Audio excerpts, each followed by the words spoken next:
Well, morning all, welcome to the Old Classic Car channel, and a video with a bit of a difference because I thought I would talk about first cars, learner driver cars, based on our experiences of choosing this, my youthful assistant Harley's very first car. As you may have read elsewhere on the channel, he recently started his driving journey with learner lessons in this particular car, and I thought it'd be quite interesting just to talk a little bit about how we ended up choosing this car, talk about some of the other cars we went to look at while pondering which car to actually buy, and also, because this is a classic car channel, I thought I'd also have a quick look at my own very first car, which is sat in a garage just behind me over there, and actually talk about some of the many similarities between the two cars despite many decades between their build dates. But without further ado, let's have a quick look in the garage at my car, and then we will start talking about our choice for a learner driver first ever car for my youthful assistant. So folks, this was my very first car on the road when I started learning to drive back in the late 1980s, 1987 to be precise. My first experience of driving was actually with Mum's Mark I Mini estate, just after my birthday, but very shortly after that, in sort of September, October 1987, this came along, the Austin A40, which has been in the family from new, and it came up to us and we took it on, and I did most of my sort of home driving lessons in this car, and in fact I even took my test in it on the 22nd of December 1987. And yeah, well, there are lots and lots of similarities with this car and the car that we chose for Harley over there. Economical, two-door but very long doors, so you can get in and out of the back very easily.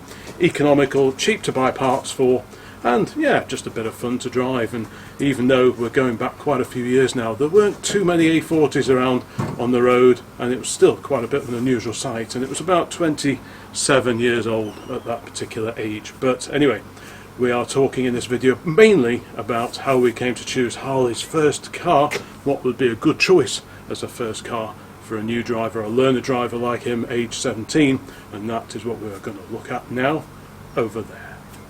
And before I forget, please pop a note into the comments and let me know what your very first car was when that was. It'd be really interesting to know. Did you go for an economy basic car, or something a little sporty, or perhaps even luxurious? It's always great to read your comments and feedback in the comment section below this particular video. Anyway, let's have a look at this car over here, shining brightly in its very vivid yellow colour scheme. Okay, and here it is, shining wonderfully in its yellow paint scheme.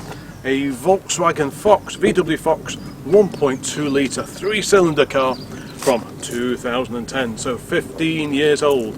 And I'm going to talk a little bit now about some of the criteria we had in mind when choosing a car to buy and how we ended up with this one. And of course, one of the most important things is the purchase price. We didn't want to spend a heap of money on a first car because obviously being a learner driver car and Harley's first car, you never know, they might get involved in one or two parking scrapes or something like that. Yes, well, it's always possible, isn't it? And you want something that you're not going to be too precious about. And we decided to have a look at something like this, something small engine, economical, and cheap to keep on the road. We did consider the VW Up. That was another car, but that was a bit newer, a bit more expensive, and the idea was that we would sell the grey Fergie tractor and use the money from that to put into this. We try and do that here. If we want to buy something, we try and get rid of something so that the cars kind of self-fund, and that is what we did with this. The grey Fergie went a few months ago, and this came along at about the same time, to be honest, I think it was. But this cost, I think it came in about $14.50. There are cheaper VW Foxes out there, but we like the spec of this one. Yellow ones are premium. And it had a good history. It had been in the same family, a mother and a daughter, for many years, since very early in its life, in fact. So I think that counts for quite a lot. And it had the service history with it, which is all important when you're buying a car. Even a cheap little car like this, it's good to know that they've been maintained and looked after, and well, that counts for a lot in my book. Rightio, now I mentioned other cars we considered.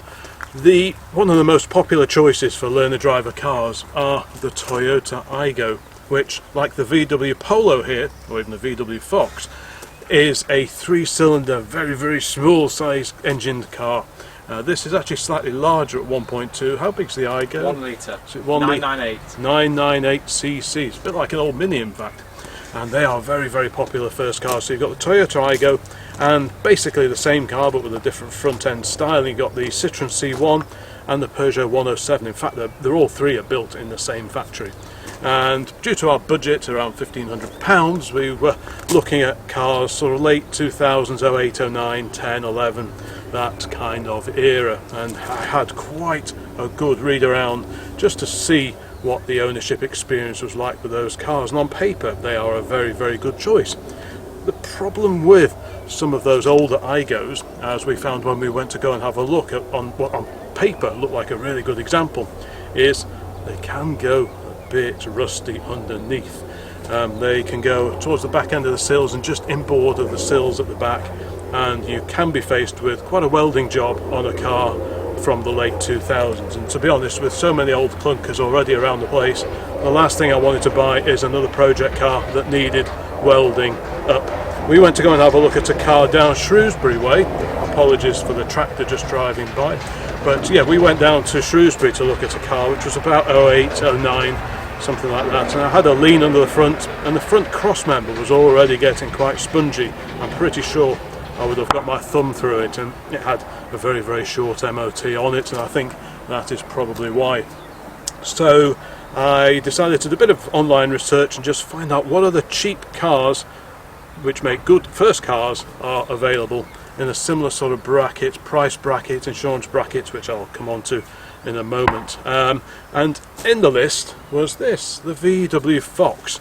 Now there are two main versions of this era of VW Fox, the 1.2 and the 1.4, and of course we were drawn towards the smaller engine car for obvious reasons. But there is another reason which may not be quite as obvious, but the 1.2 has a slightly older tech engine and it has a timing chain in it, so no timing belt. The 1.4 has a timing belt which you have to change to cam belt on a fairly regular basis because you really don't want one of those snapping, but typically a chain is often the better bet. It's a slightly more reliable option, although of course on modern cars they then put plastic tensioners on them and they can still snap, so nothing's guaranteed, but I always feel a little bit more comfortable with a chain rather than a cam belt, especially as last year we had the MX-5's cam belt snapped after just 8,000 miles and 3 years of being infitted. So it's, yeah, these have a timing chain, smaller engine, a bit more economical, so that's a plus point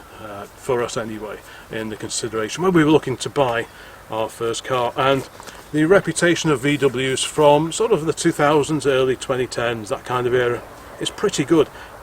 They don't seem to suffer with rust, these particular cars, like the Golfs. Dad's got a Mark IV VW Golf, a V5 engine car, and I mean that's early 2000s, and I don't think there's a speck of rust on it at all, and that is something else that appealed to me, the fact that these do seem to be quite well built. These are actually built in Brazil, the VW Fox, and shipped all the way up here, which is nice and environmentally friendly, of course. But they don't seem to suffer with rust, and they seem to be pretty reliable, so that was another thing in its favour. And importantly, the insurance grouping is Group 1, which means you get probably the cheapest possible insurance you could get on a first car like this, and that in the overall criteria was quite an important consideration. And now I'm going to talk a little bit more about the insurance arrangements that we came to with this particular car, the 2010 VW Fox. So, just for the benefit of people who aren't in the UK and are watching this video about first car buys, here in the UK we have 50, I believe, insurance groups, from 1 all the way up to 50 for the very, very most expensive cars, and we wanted to get something as low as possible. This VW Fox, the 1.2, came out at Group 1, which suited us just fine. Some of the Igos, actually, even though they've got a slightly smaller engine, they are a slightly higher group, sort of 2, 3, possibly even Group 4. Same for the Ford Ka, that was another car we considered. But this, Group 1, that really appealed to us. So the combination of good build quality, by all accounts, pretty good reputation when you read around the owner reviews online, and yeah, just sturdy, reliable car, simple to work on. It ticked so many boxes, and like I say, Group 1 insurance on this particular car, and that gets us onto the subject of insuring this car. Now there are 2 stages of insurance when learning to drive and putting a first car on the road. when you're learning to drive and you are accompanied by a qualified driver that meets the relevant criteria, if you like, you get learner driver insurance. Then when you pass your test, you cancel that and you start a new insurance policy.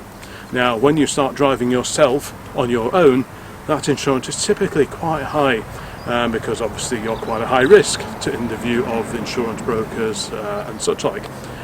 The learner driver insurance is a lot cheaper because the learner driver is only allowed out, as I say, with a qualified driver. And we had a bit of a look around to see what options there were. In the end we went with Adrian Flux. I'll include a link in the description. It actually came out, the learner driver insurance actually came out a lot cheaper than I thought it would.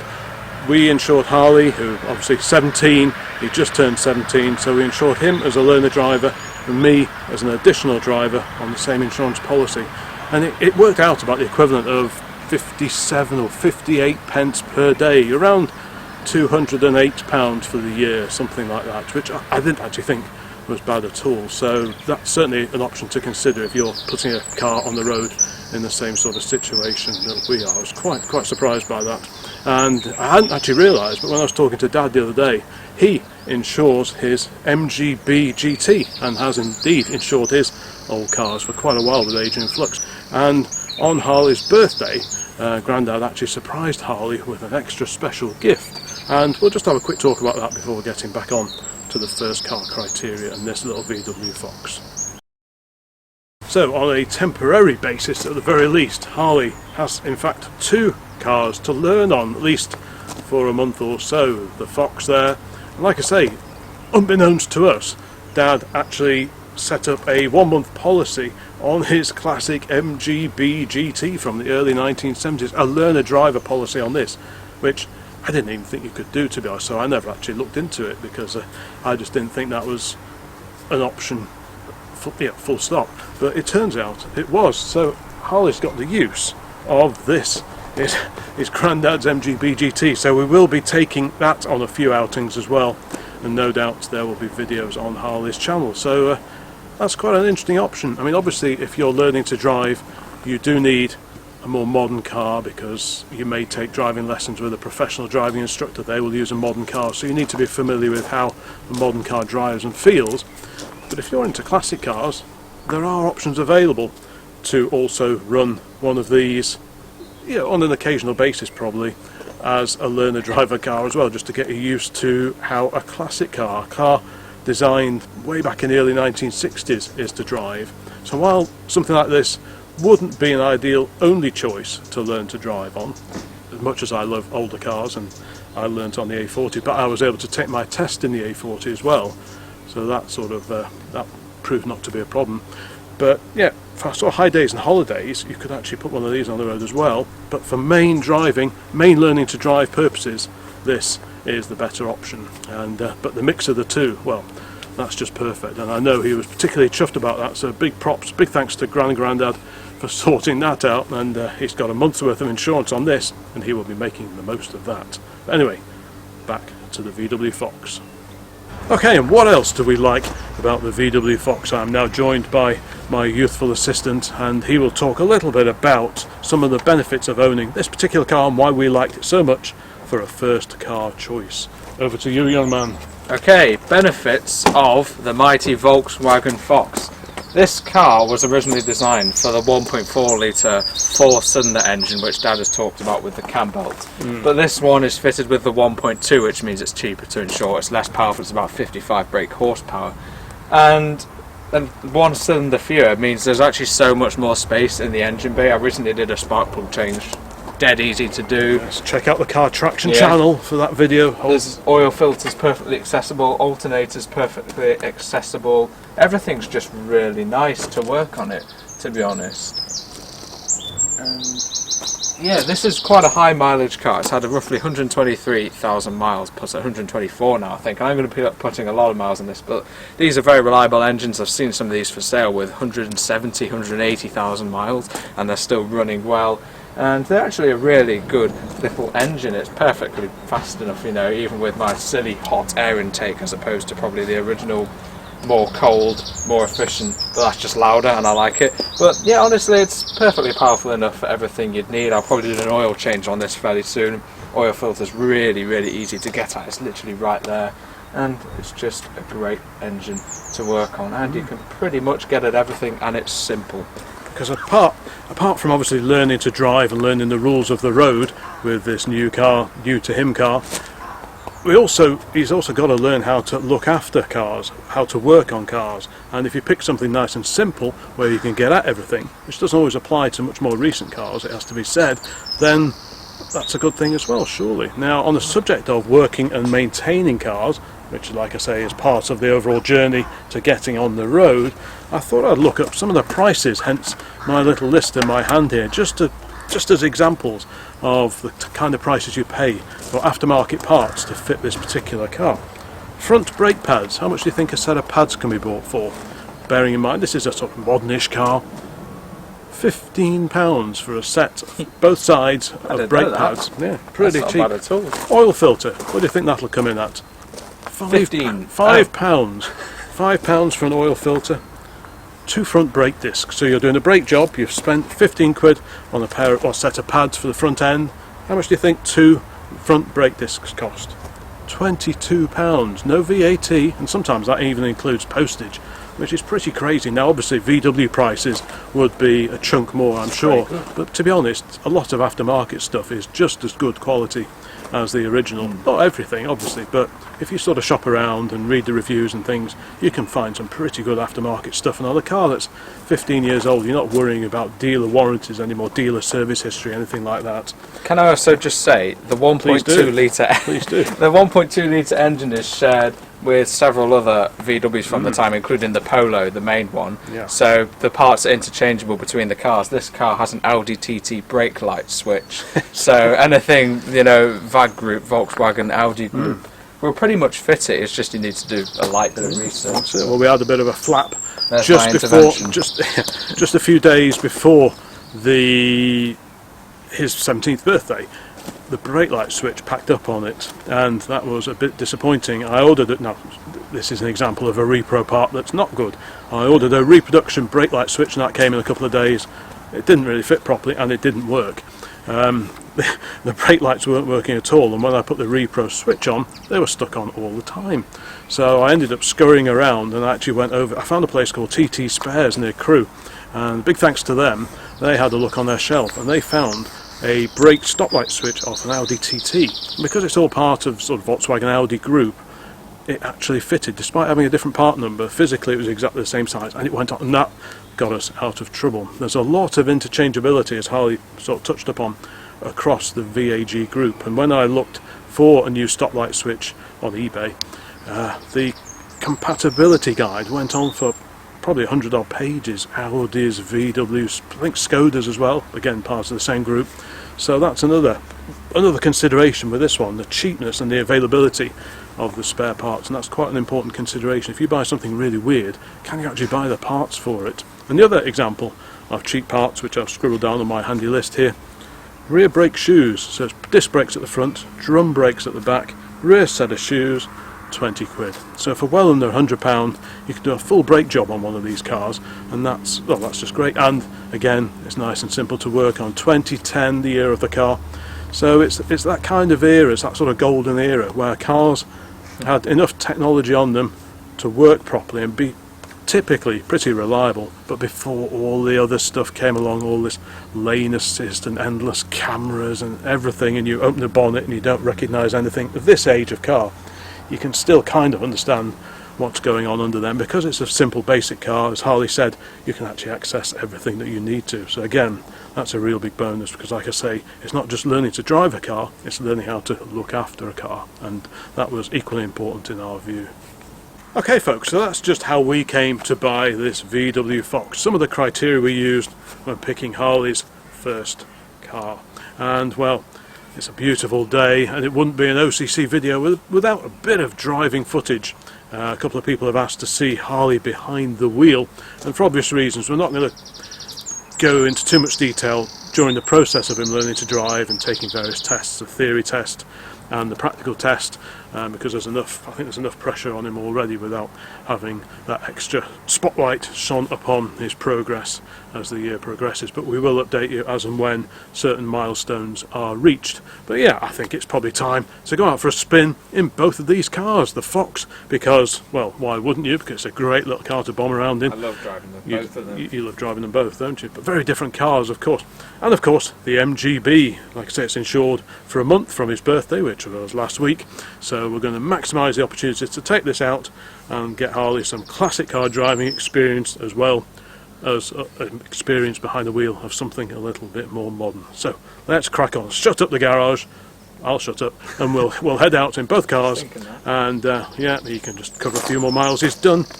I mean, his birthday was 1 week ago. It's less than a week ago. Well, it was a Exactly week. 1 week. It was exactly well remembered. It was exactly 1 week ago. He's done about 170 miles in the Fox already. He did 50 miles on the first day, and he must have done another 40 odd miles in the MGB. So yeah, he's already starting out with quite a varied logbook in terms of his driving experiences, and we're only 7 days into his driving journey. So yeah, we'll update you as and when things progress throughout the year. But anyway, let's head out first in the Fox. Yep, you fire that up, get that out of the way, and then we'll also take the bee out for a bit of a spin and enjoy this glimpse of the sun. Wouldn't it be embarrassing if I stalled? It'll be very embarrassing if you stall. Don't stall, and don't crash into the garage either.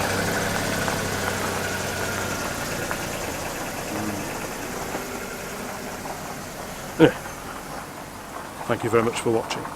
And as I said before, please pop a note into the comments and let me know your earliest motoring memories. What was your first car? What was the first car you drove? And where was it? Was it off-road? Was it on the road? Did you have proper lessons, or were you entirely self-taught by one of your parents or other family members, friends, etc.? It's always great to read your thoughts and comments and memories on the subject of the videos we cover. Anyway, Harley's just moved the MGB, so we're going to head out, take them both out for a little spin, and he'll get a bit more practice in behind the wheel.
And now it's the turn of the MGB.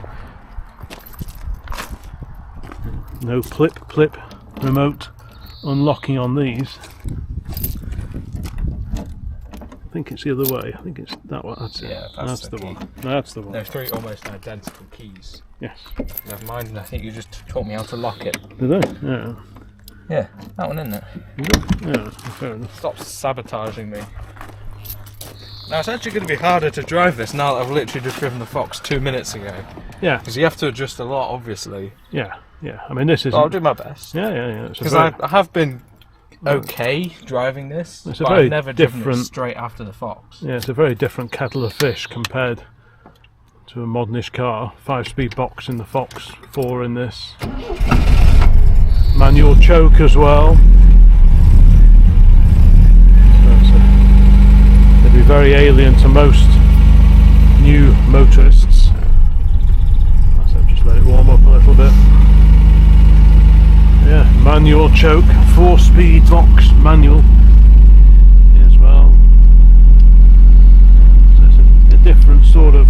change, different driving position, much lower in this. Reverse is really hard. Yes. So you've got the L plate. Yeah. You've got the one on the back as well. Yeah.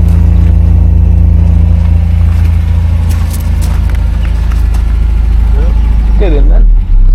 Right. Get in then. Okay. Yep. So indicators are on the other side as well. So they're over there. Whereas on the Fox they're over here, and they sort of randomly self-cancel, don't they? I think. Well, I don't think they do technically. Yeah. The throttle is extremely sensitive on this one. Yeah. Which is very different to the Fox. The brake is very not sensitive on this one, which is different to the Fox. Hill start.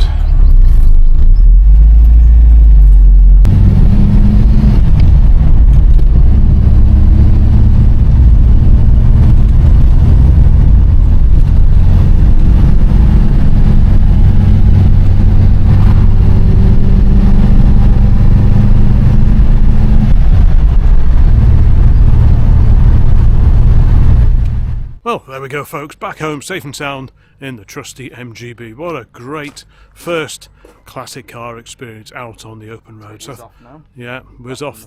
Oh yeah, was off the magnetic L plates. Put them back on the VW Fox, which is the main chariot for driving duties. That's really fun driving that. Yeah, it's good fun. I think I'm pretty decent for 17 and Yeah, 1 week. Yeah, you're doing on all right. something like that. Yeah, you're doing all right. And, yeah, like I say, very, very different car to drive compared to the old VW. Anyway, thank you so much for watching this video. I'll include links to similar videos at the end of this one.